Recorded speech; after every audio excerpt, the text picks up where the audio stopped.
runner, and then I became a Pro Tools op, which is the same money and much more stress. Much more stress. But it's fun though. But I did justify it. We did Hans Zimmer's personal string sample library, and we were using 2 Pro Tools rigs, and I sadly justified the fact that we needed a backup rig, because people were just like, oh, no, only ever need it. But I managed to remove 10 minutes worth of recording from one of them somehow. I don't know, but it was still there in the backup. That was interesting. Anyway, it's like driving a spaceship. Man. It's good fun. Yeah. It's nice to say that I did that as well. So, right then, should we? Yeah. Interview. We'll just carry on this conversation slightly. Yeah. So where were you doing that at? Air Studios in Hampstead, Air Lyndhurst, which is a converted church. That was Air was started by George Martin, because he was on contract for EMI, got so much success with the Beatles, and they were still paying him. It's like £2,800 a year, which in the 60s was, not sure what that's worth today, but he wanted more, and he very politely defected and built his own studio, which was Air. The first one was in Oxford Street, and then they converted this church in Hampstead, and it's where Hans goes to do films, and it's where we did How to Train Your Dragon films there, and Hunger Games, Interstellar we did. I love Interstellar. Yeah. It always makes me cry. That was an interesting one actually, because for the first time ever we didn't receive picture. We weren't recording to picture because it was a big secret. And Hans had said to us, and so he didn't even write to picture. What's his name? Chris Nolan. Oh, yeah. He gets Hans involved at the beginning of production now. Instead of the traditional way of there's the picture, write some music for it. Yeah. He said, I want you to write 2 suites. Imagine you're going away from your kid or your kids, and you don't know if you're ever going to see them again. Yeah. That's all Hans had to work with, so no pictures or anything. Okay. Because Chris Nolan has that belief that the soundtrack of a film and a film is so important, so complementary of each other. And I was working with a percussion player called Frank Ricotti, who has worked for Hans for years, and Hans said, okay, we're just bring a load of stuff. We had like oil cans, oil barrels, and all sorts of things. And I want you guys to create a whole bunch of sounds. And I don't want to be able to, because he was off recording an organ in a church somewhere. So he said, I don't want to be able to identify what the sound is or where it's come from, which was quite good, because doing orchestras all the time, it's not, because you're trying to make it sound like an orchestra, it's not like rock and roll, where you're going to experiment with weird microphone positions and different miking techniques. You have your solid technique of doing it. So it's kind of fun for us to experiment. So we had, like, I've got loads of pictures actually I can show you. We had like oil barrels with a thunder sheet at one end, and then a microphone there and a microphone there. Yeah. Hitting like a temple block, kind of like a slightly more resonant wood block. Yeah. And that one of those Inception ones is that. Oh, yeah. Yeah, and we did that on top of a timp or kettle drum. Yeah. And we were miking it up underneath so that it was like resonating. So you get the, and then they're like, ooh, sort of. Loads of interesting things. That was fun, that one. That sounds amazing. Yeah, it was good. I don't have access to those sounds, sadly. But that's all right. I thought it was interesting what you were saying about bringing Hans Zimmer in at the beginning of production of the movie. Did you ever see Amelie? Yeah. Yeah, so the music on Amelie. Jan Tiersen. Yeah, the Jan Tiersen album. Yeah. Like, the music was already, it was already written. It wasn't written for Amelie. Okay. And then but it's kind of weird because the music on Amelie just, is so perfect, isn't it? Ah. But yeah, it was already... I can play that Comptine one. I like that. Play it on the piano. Oh yeah. Yeah. Love that movie. But it's interesting, different approaches to it, because then you get Quentin Tarantino, who soundtracks his film with obscure Motown and whatnot. Yeah. But at the same time, he's very good at telling the story through pop music, through and the rock pop and music. roll. Yeah. And of course, the Guardians of the Galaxy soundtrack as well. That's an amazing soundtrack. Yeah. I actually sometimes listen to that just for fun. Yeah, I was just bought some open back headphones, and I was so looking forward to. They arrived yesterday, and I was looking forward to trialing out the new Tool album with them. Mm-hmm. But I misread a thing on the internet, which is easily done. Yeah. That they were releasing everything, their back catalogue, on Spotify and other streaming platforms. Yeah. To coincide with the release of their new album, and I misread it. I thought it meant they were also releasing their new album, but the new album is released on the 30th of August. So can you pre-order it? You can, but I mean, I'm just going to digital download it anyway, because sadly, I'm losing a battle with the fiance. She's like, "Why do you need these DVDs?" I'm like, well, because that's my Alien box set. Like, yeah. Of course I need that. And she's like, "Well, you don't have a DVD player." It doesn't really matter. Doesn't really matter. But they're like books, aren't they? They're almost like ornaments. They are. They're not as nice as records. No. I've been having a similar conversation with my husband, because we've got them all on this like shelf in the basement, and I keep looking at them and thinking, oh, it's such a waste. I feel like I need to put them somewhere nice. But then I was half thinking about like ripping them all, but then the quality would be rubbish. But some of them are really special, yeah, like when you've got like box sets, or often like the movies that I buy on DVD are the things that I can't buy on Amazon, or I can't stream on Netflix and stuff. Yeah. So like they're kind of sometimes slightly obscure ones, or yeah. And they're sort of easy Christmas presents as well. Like and also, my brother just getting Blu-rays. What if the like end of the world comes? I sometimes think, and the internet goes down, and then we'll just have to like dust off our old DVD players. Well, that's it. That's why books are important. Mm-hmm. And actual musical instruments that aren't electronic. I can't really play acoustic guitar. I can't really play electric guitar. I can't either. My fingers just don't go that way. My brain just doesn't work like that. No, nor does mine. I can't really do it without a plectrum. So I know how to stand with a guitar. I can like look good. Yeah, so you could do like, what was it, Addicted to Love?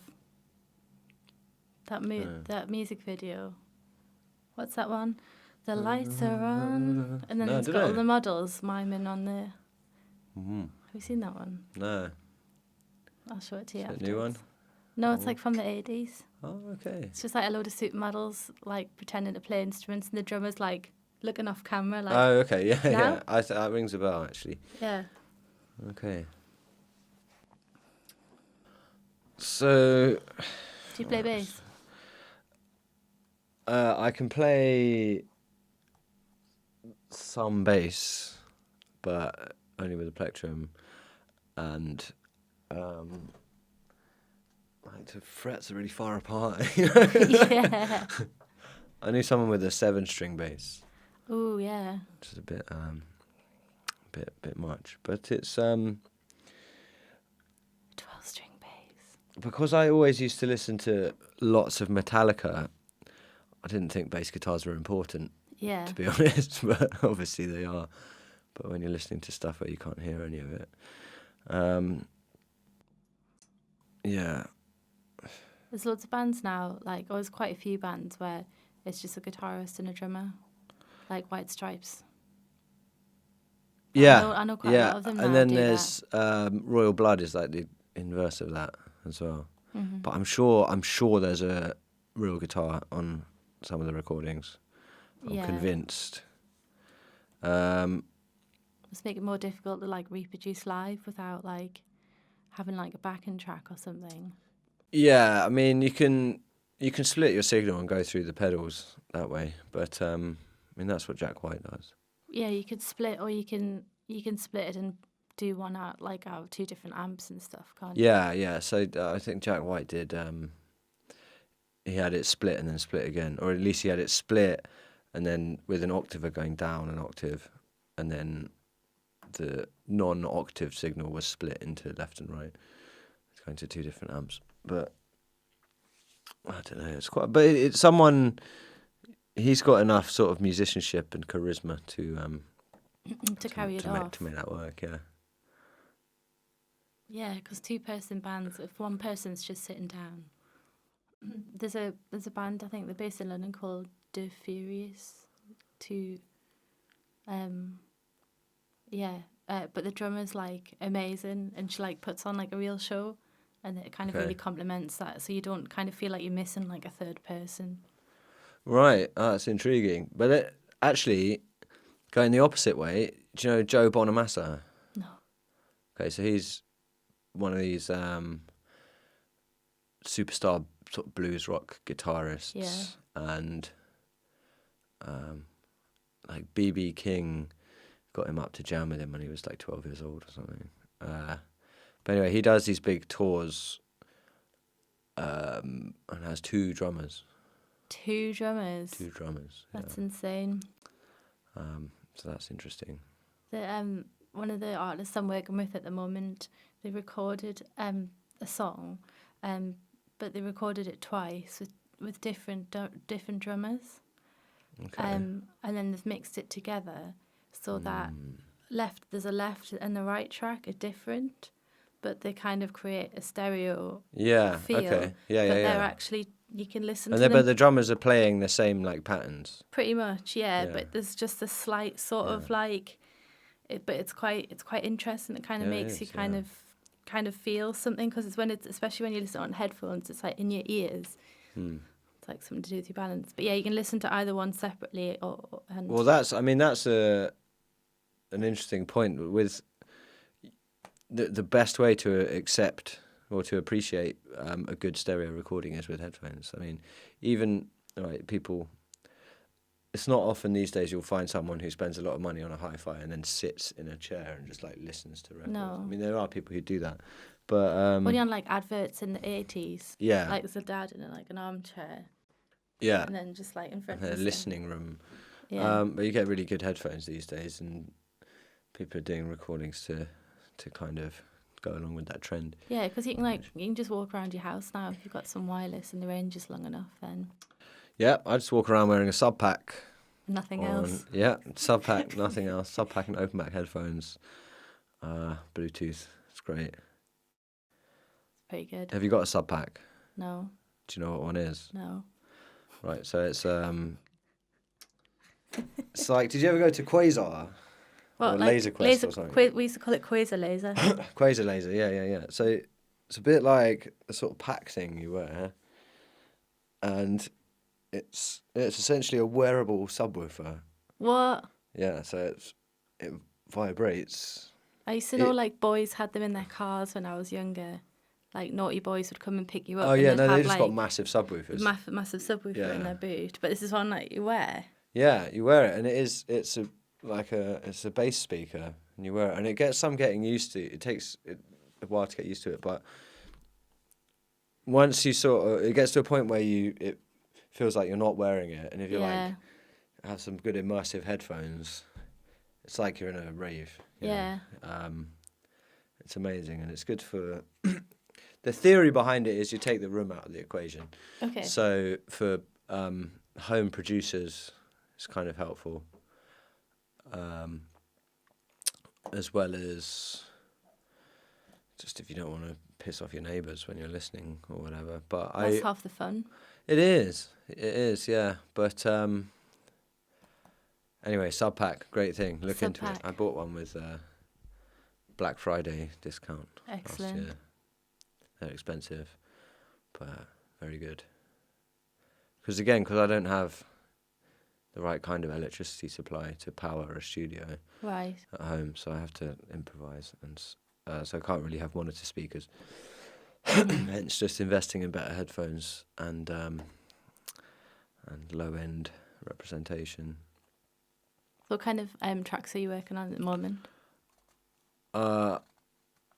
So mostly my Call Me By My Username profile, that's kind of about sort of fairly dark techno. Mm-hmm. But the more friendly end of the dark techno spectrum, but it's not friendly. How would you characterise that? On a scale of dread from 1 to 10? With 10 being the most dreadful. Yeah. 6.4. Okay. Yeah. That's quite, yeah. It's fairly accessible. Then.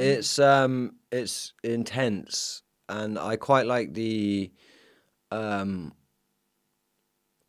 holy grail for me for that end of dance music is repetition, remaining interesting over time, and sparsity. Mm-hmm. Without being too pretentious. But if you... The best techno music, and surprisingly the most memorable for me, is the stuff that's just nothing really changes.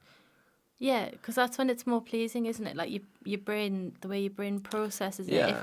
If the music goes where your brain's kind of expecting it to go, it kind gets of very finds boring. That really. It can find that pleasing though as well. But well, then, exactly, but it's a you have very to. delicate balance. Yeah. But I find, you listen to some, like this, someone, your mate will say, here's a new track that so-and-so's made. You go, whoa, like, man, that's so simple. It's just the same thing over and over again. Yeah. The sheer audacity to present that as like, here you are, this is my new track. I think it's bold. A bit like the white paintings. Yeah. Like the room full of paintings and all the canvases are just white. It's like you're like, as the listener, invited to sort of, or the observer, and kind of invited to find your meaning in it. That's it. And so it's everything in the art world is about interpretation and how it makes the listener feel, or the painting, the person who's looking at it. But with techno is, by proxy, it became less about making individual pieces of music, but making tools for DJs to move dance floors. And so much so that there are many producers that will release like Tool 101 or whatever. There's a track called Tool 101 by Cleric. It's very good. Yeah. And you send it to me. Yeah, I will. And they're openly admitting the fact that this is what they're doing. Yeah. But I kind of like, there's some musical value in it as well, and I want to try and bridge that gap. And in terms of actual content, it's just raw techno, and I'm the most happiest when it's performed. So I have Ableton Push that I use, and try and spend as little time as possible getting into the sound design aspect of it, because then I completely lose sight of the fact that I'm trying to make a piece of music here. I'm just twiddling with sounds, and nailing off samples on the fly. So you've got that like loop-based skeleton, but there's still a performance aspect to it, which is why I took to Ableton so well, actually. Because I used to use Cubase. But yeah, I tried Ableton, and then I tried it with controllers, and it was just like, it's a game changer. It's an instrument in itself. Yeah. But I also make sort of cinematic synthwave type stuff almost. Vangelis is one of my heroes. I just love like the Blade Runner soundtrack, obviously, but there's a few others that he's done. And that sort of orchestral cheesiness I kind of like. but at the same time pushing the sonics of it. Like, Yeah. Didn't the BBC do something like that this year? They Did had they? like sometimes that where they try and like a fusion of classical and electronic. Was it for the proms? Did they have like a performance or something where? Oh, they might have done.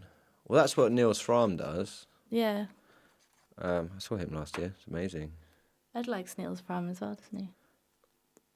He does, but he went off him a bit. But he does like him. But I think he's wonderful because his music is very, very expressive. I mean, he's an incredible musician, like classically trained since he was 3 years old or something. But it's all very simple music, and he did a lot of talking. Have you seen him play? No. So he did a lot of talking, which I don't really like, but he's a really, really nice guy, and it was actually... Did it add to the performance? It did. It was really helpful. And he says... He's telling you about why he uses certain instruments and how he's like pulled pianos apart and like put homemade dampers in there and stuff just to get different sounds. And he's built synthesizers and that kind of thing. He's just mucked around with things.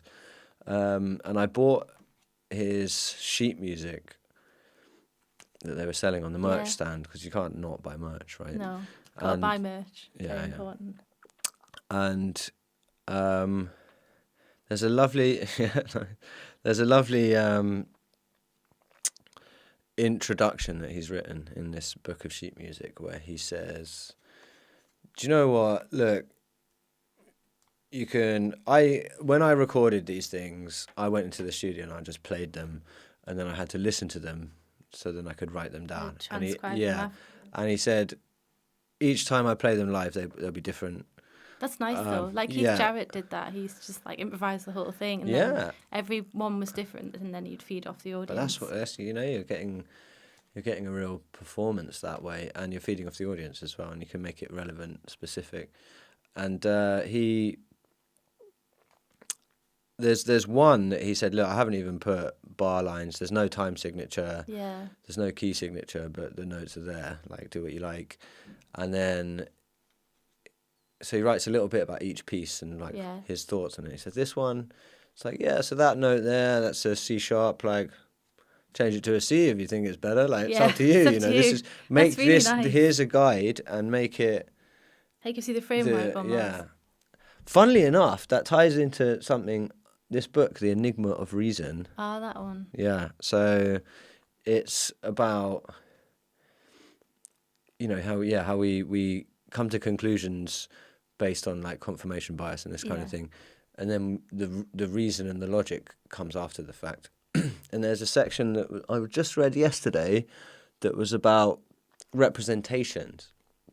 So now a thought so if you and I share a thought, we don't actually share a thought, but we have similar representations of the same thing. So in musical terms, when you buy a digital download of whatever and in like a WAV, that isn't the song. Yeah. That's a binary representation of the song. The song is, the sound is the movement of the air. Yeah. As you're listening to it. And then being processed by your brain. Yeah, exactly. And so when music is played live, it's something that's very, very special. I know some, like Tool, apparently, I've never seen them live yet, but apparently they sound pretty much as close as to the record as they can be. Use a click track or? Probably, yeah. I mean, lots of people do use click tracks. Yeah. And I mean, that works for them, but for me, it's a bit more sterile, I suppose. It is a bit. I want it to be.